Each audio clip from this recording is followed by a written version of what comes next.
ओम शांति। 4 तारीख के बाप दादा के महावाक्य। बाबा ने कहा, मीठे बच्चे, देह अभिमान तुम्हें बहुत दुखी करता है, इसीलिए देही अभिमानी बनो। देही अभिमानी बनने से ही पापों का बोझा खत्म होगा। प्रश्न है, सतयुग में साहूकारी का पद किस आधार पर प्राप्त होता है? उत्तर है, बाबा कहते साहूकार बनते हैं ज्ञान की धारणा के आधार पर। जो जितना ज्ञान धन धारण करते हैं और दान करते हैं, उतना वह साहूकार पद पाएंगे। एवर हेल्दी एवर वेल्दी बनेंगे। पढ़ाई पढ़नी और पढ़ानी है। बाबा कहते बाकी विश्व महाराजन बनने के लिए बहुत रॉयल सर्विस करनी है, सब खामियां निकाल देनी है, पूरा देही अभिमानी बनना है। बाप कहते हैं बड़े धैर्य और गंभीरता से बाप को याद करना है।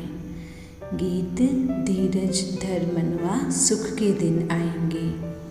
ओम शांति। बाबा पूछते, यह किसने कहा? बाप ने कहा बच्चों को धीरज धरो, सारी दुनिया को नहीं कहा।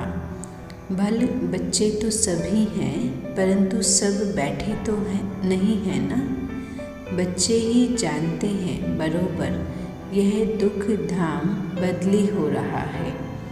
सुख धाम के लिए हम पढ़ रहे हैं, वह श्रीमत पर चल रहे हैं।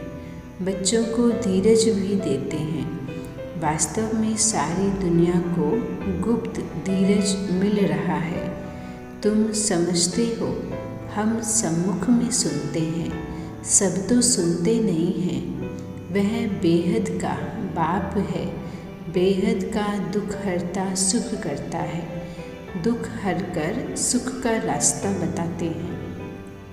तुमको जब सुख होगा तो दुख का नाम नहीं हो सकता। सुख की दुनिया को सतयुग, दुख की दुनिया को कलयुग कहा जाता है। यह भी बच्चे ही जानते हैं। सतयुग में संपूर्ण सुख है, सो भी 16 कला संपूर्ण। जैसे चंद्रमा भी 16 कला संपूर्ण होता है, फिर कला कम होते होते अमावस पर कितनी छोटी किनारी रह जाती है, प्राय अंधियारा हो जाता है। 16 कला संपूर्ण तो संपूर्ण सुख भी होगा। कलयुग में है 16 कला अपूर्ण, तो फिर दुख भी होता है। बाप कहते हैं इस सारी दुनिया को माया रूपी ग्रहण लग जाता है। इसीलिए अब बाप कहते हैं तुम्हारे में जो देह अभिमान है, पहले पहले उनको छोड़ो। यह देह अभिमान तुमको बहुत दुख देता है। आत्म अभिमानी रहो तो बाप को भी याद कर सकेंगे। देह अभिमान में रहने से बाप को याद नहीं कर सकते। यह आधा कल्प का देह अभिमान है। इस अंतिम जन्म में देही अभिमानी बनने से एक तो पापों का बोझा खत्म होगा और फिर 16 कला संपूर्ण सत्व प्रधान बनेंगे। बहुत देह अभिमान की बात को सभी समझते नहीं हैं। मनुष्य को दुखी करता ही है देह का अभिमान, पीछे है और विकार। देही अभिमानी बनने से ये सब विकार छूटते जाएंगे, नहीं तो छूटना मुश्किल है। देह अभिमान की प्रैक्टिस पक्की हो गई है तो अपने को देही अभिमानी आत्मा समझते ही नहीं। इसमें सब विकार दान देने पड़े। पहले पहले देह का अभिमान को छोड़ना है। काम क्रोध आदि सब पीछे आते हैं। तुम्हारा बाप वह है। देह अभिमान के कारण लौकिक बाप को ही बाप समझते आए हैं। अब मुख्य बात है कि हम पावन कैसे बने। पतित दुनिया में है ही सब पतित, पावन कोई हो ही नहीं सकते। एक बाप ही सबको पावन बनाकर खुशी खुशी से वापस ले जाते हैं। अब तुम बच्चों को तो योग का चिंतन लगा हुआ है, जीते जी मरना है। देह अभिमान तोड़ना माना मरना। हम आत्मा बाबा को याद कर पतित से पावन बन जाएं, यह पावन बनने की युक्ति बाबा ने ही समझाई थी। अब फिर से समझा रहे हैं, कलब कलब फिर भी समझाएंगे। दुनिया भर में और कोई भी समझा नहीं सकते। मूल बात है शिव को याद करने की। सो भी जब यहाँ आकर बीके द्वारा सुने, क्योंकि दादे का वर्षा मिलना है तो बाप ज़रूर चाहिए जिसके द्वारा मिले। डायरेक्शन तो ज़रूर लेने हैं साकार के द्वारा। बहुत बच्चे हैं जो समझते हैं हम शिव बाबा से योग लगाएं, ब्रह्मा को छोड़ दें, परंतु शिव बाबा से सुनेंगे कैसे? कहते हैं हमारा ब्रह्मा बाबा के साथ कोई कनेक्शन नहीं है। अच्छा, तुम अपने को आत्मा समझो और शिव बाबा को याद करो, घर जाकर बैठो। परंतु यह जो ज्ञान मिलता है सृष्टि चक्र का, वह कैसे सुनेंगे? यह समझने बिना सिर्फ याद कैसे कर सकेंगे? ज्ञान तो ब्रह्मा बाबा के द्वारा ही लेना पड़ेगा। फिर कभी भी ज्ञान तो मिल नहीं सकता है। रोज नई नई बातें बाप द्वारा ही मिलती हैं। बिना ब्रह्मा और ब्रह्मा कुमारियों के कैसे समझ सकेंगे? यह सब सीखना पड़े। बाप कहते हैं जो घर बैठकर पुरुषार्थ करे कर्मातीत अवस्था को पाने का, तो हो सकता है मुक्ति में जाए, परंतु जीवन मुक्ति में जा नहीं सके। ज्ञान धन धारण करके और दान करेंगे तो धनवान बनेंगे, नहीं तो एवर वेल्दी कैसे बनेंगे? मुरली का भी आधार ज़रूर लेना पड़े। पढ़ाई तो पढ़नी है ना। ऐसे बहुत आएंगे, सिर्फ लक्ष्य लेकर जाएंगे मुक्ति में। तुम सब मनुष्य मात्र को समझाते हो कि तुम सिर्फ बाप को याद करो तो सत्व प्रधान पवित्र बन जाएंगे। फिर जब ज्ञान धन ले तब सत्युग में साहूकार बने, नहीं तो मुक्ति में जाकर फिर भक्त मार्ग के समय आकर भक्ति करेंगे, किसका कल्याण कर नहीं सकेंगे। क्योंकि मनुष्य को देवता बनने के लिए ज्ञान ज़रूर चाहिए। ज्ञान सुनकर फिर सुनाना भी है। प्रदर्शनी में देखो कितना माथा मारते हैं, फिर भी किसकी बुद्धि में बैठता ही नहीं। आत्मा कितनी छोटी बिंदी है। हर आत्मा को अपना अपना पार्ट मिला हुआ है, यह तुम अभी जान गए हो। सब मनुष्य मात्र पार्टधारी हैं। यह बना बनाया खेल है। पुरानी दुनिया का विनाश भी होना है। गाया हुआ है राम गयो रावण गयो, कोई भी जाएगा नहीं, परंतु बच्चों को दुख नहीं हो सकता। तुम जानते हो यह बना बनाया ड्रामा है। सबका विनाश तो होना ही है। किंग क्वीन साधु संत सब मरेंगे, फिर कौन बैठ उनकी मिट्टी उठाएंगे? ये तो किसका नाम वाला करने के लिए करते हैं। इसमें कोई फ़ायदा नहीं रखा है, ना कोई उनकी आत्मा को सुख मिलता है। मनुष्य तो भक्ति मार्ग में जो कुछ करते हैं सब बेसमझी से। अभी तुमको बाप कितना सेंसिबल बनाते हैं। घड़ी घड़ी इन चित्रों को आकर देखना चाहिए। तो हमको बाबा पढ़कर क्या बना रहे हैं, परंतु किसकी तकदीर में नहीं है तो अमल नहीं करते।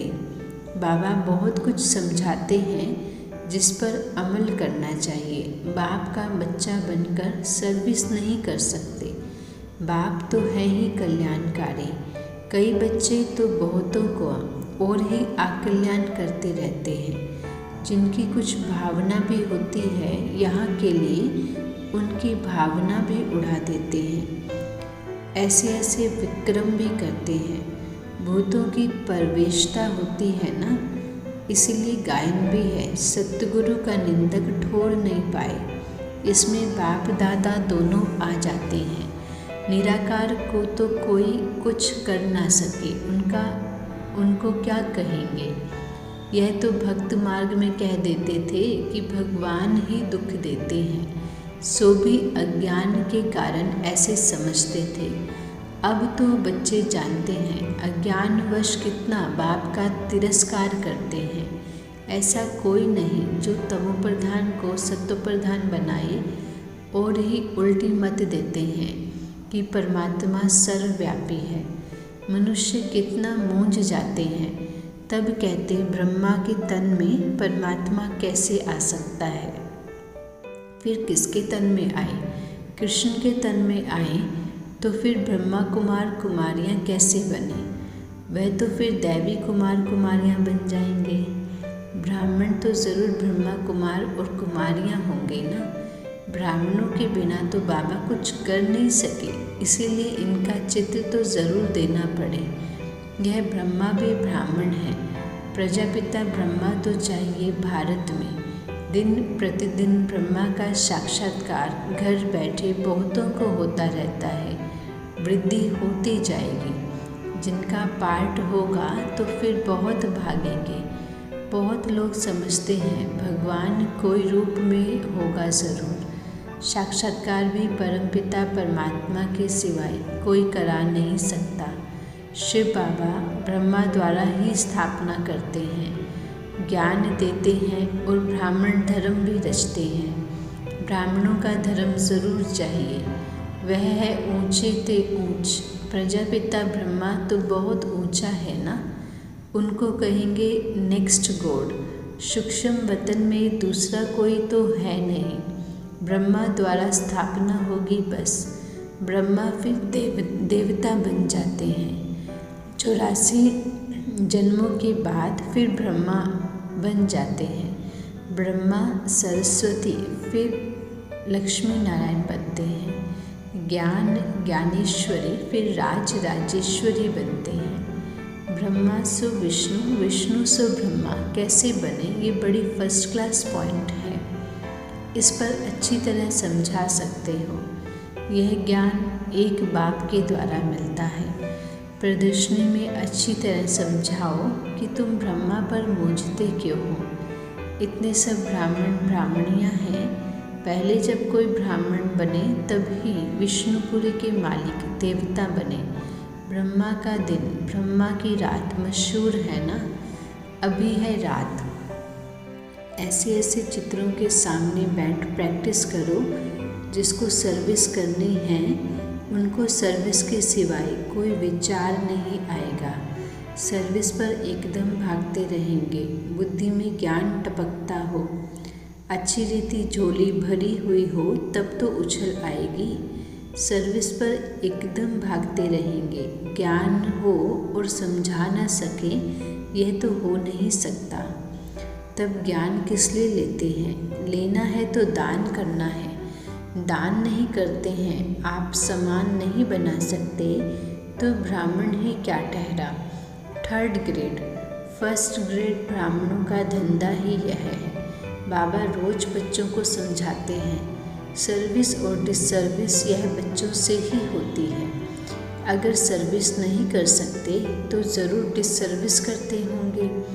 अच्छे अच्छे बच्चे कहाँ भी जाएंगे तो ज़रूर सर्विस ही करेंगे। जब ज्ञान कंप्लीट हो जाएगा तो कोई अनन्य बच्चों से भूल नहीं होगी, तभी माला के दाने बनेंगे। मुख्य हैं 8 दाने।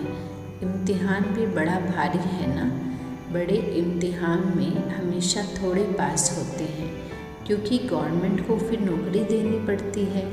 बाबा को भी विश्व का मालिक बनाना पड़े, इसीलिए थोड़े ही पास होते हैं। प्रजा तो लाखों की हो जाती है।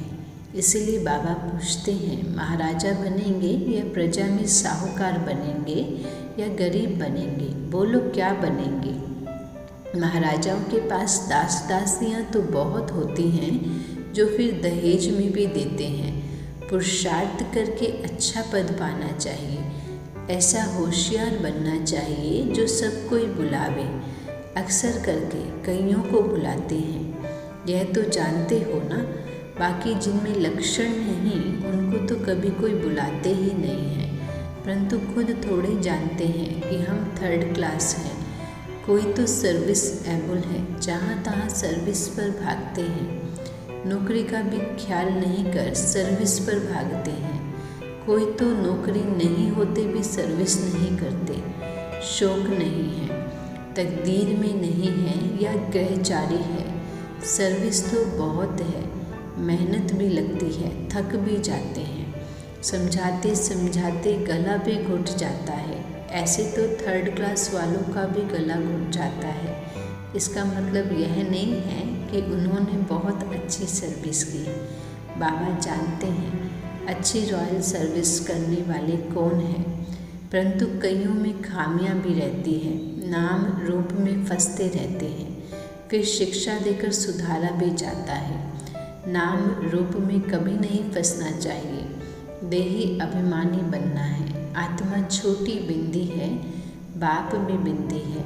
अपने को छोटी बिंदी समझ और बाबा को याद करना बहुत मेहनत है। मोटे हिसाब में तो कह देते हैं शिव बाबा हम आपको बहुत याद करते हैं, परंतु एक्यूरेट बुद्धि में याद रहनी चाहिए। बड़ी धैर्यता व गंभीरता से याद करना होता है। इस रीति कोई मुश्किल याद करते हैं, इसमें बहुत मेहनत है।